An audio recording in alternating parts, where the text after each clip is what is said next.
Well, it's a quiet day around Partickhill Station.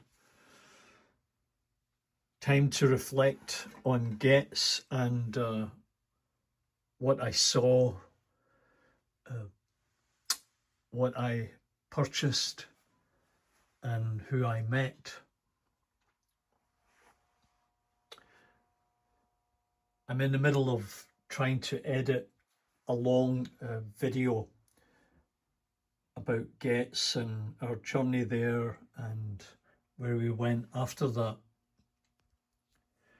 And it's taken a bit of time to edit and organise. I don't want to miss out people that I met or things that I thought were important and what I saw, what I learned. So I'm taking my time putting it together while doing other odds and sods around the railway. But you never guess who showed up here at Partickhill Station.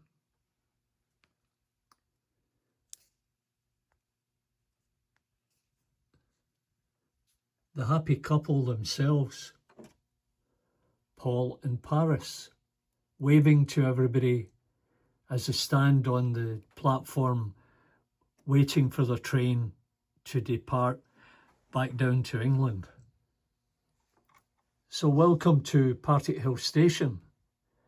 I hope you enjoyed your visit here and I hope you have a wonderful future together. And we'll see you around the station next time. Thanks for dropping by. Bye from now from Partickhill Station.